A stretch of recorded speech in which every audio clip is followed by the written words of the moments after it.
Thank you very much, Cahill. And I go to speakers. I welcome our guests here this afternoon, and to Sinead, Alison and Geraldine, thank you for your contributions, your initial contributions, and it's obvious that there's a huge amount of work ongoing by the three commissions, and very importantly you state that there is a framework for cooperation.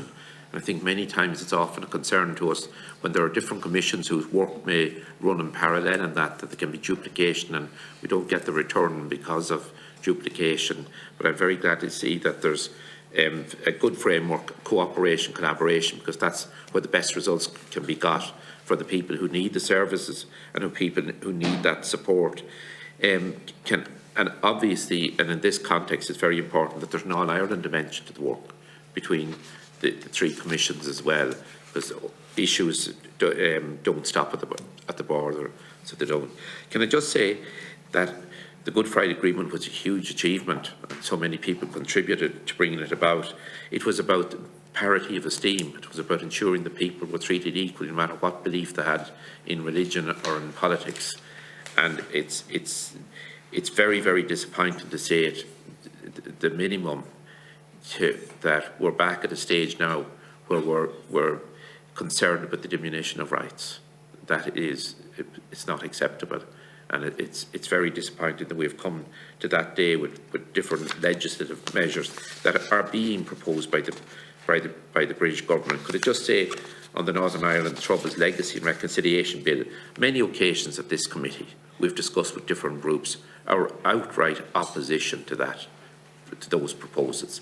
And it's not every day of the week that all the political parties in Northern Ireland, all the victims groups, all the advocates for people are in unison on this particular issue, as is the political voices in our state here as well.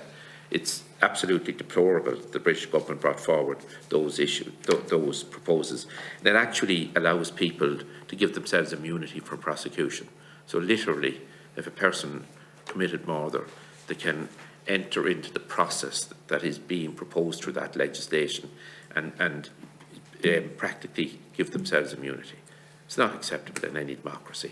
I heard some of the other groups here talk about Pinochet's regime and other regimes, talk about tin pot regimes. We would be talking about the deplorable activities of regimes elsewhere if it happened in South America somewhere. We don't expect it to happen in a neighbouring island or in Europe or what we generally refer to as the Western world.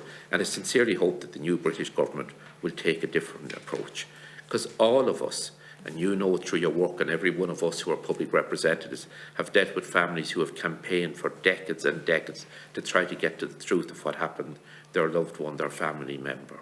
And again, I don't think we can emphasise it often enough. Those people campaign with great grace and dignity. They're not out for vengeance, they're not out for revenge, they're just out to get the truth. And to try to tell those families and individuals and neighbours and friends and communities that have campaigned to try to get to the truth about what happened, a loved one or a member of their community, that all that work is in vain and can be just washed away with legislation, it's not good enough. It's not acceptable. I don't think it can be accepted in any way. And I sincerely hope that the new British Prime Minister and the Secretary of State for Northern Ireland, that they will revisit that in a practical way. There were, as we all know, there was a process put in place in 2014 to deal with legacy issues.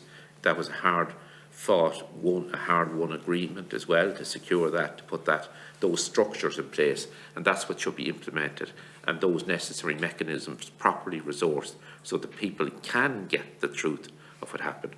We've all met. I have worked along with families for decades now who lost loved ones and who have never got the truth. And to try to tell them now that their work is all in vain, that it was pointless what they did, that in any democratic system, it's absolutely deplorable to have that particular approach. So I applaud your work.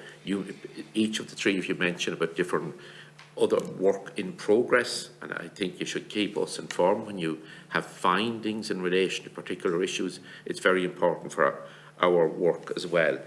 Could I just say, and I think on an occasion like this, you take Wave Trauma in Belfast, Derry, elsewhere, other good advocacy groups. We have to commend their outstanding work, the support that they give to families, to individual victims and that, working in what has to be very difficult circumstances. We have to applaud their work and they have to be supported in every way possible. With regard to the Nationality and Borders Act, the questions were raised earlier by Pauline about and also by Rose, do we have numbers in regard to the people who have been stopped? Is it, do we have any concrete evidence? But apart from people being checked, there's the environment now for some people and the concern or the fear that they might be stopped. And all of us now, and Sinead, you referred to the 30,000 movements per day, cross-border movements. It's great to see that. And if that's people going for work, for education, to access health services, family, go to visit family, going about social activity. But if any of us visit a school, the parking area outside a school, outside a hospital, outside a building site, you'll see the registration of the cars. If you go to ones in Northern Ireland, you'll see Southern registered cars.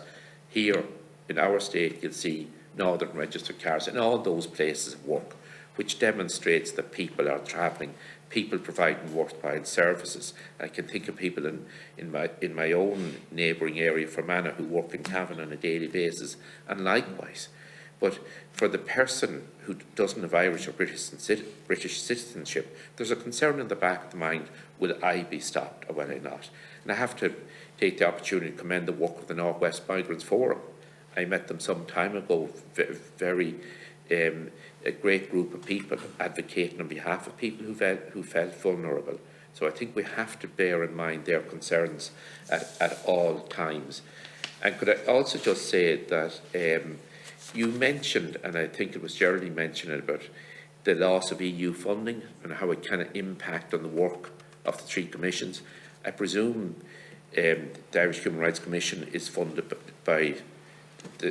directly by government here.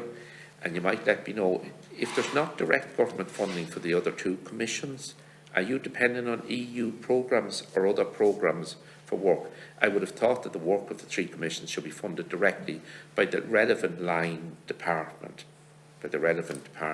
instead of having to depend on an EU programme that doesn't last for more than 5 years. Thank you, Cahirlig.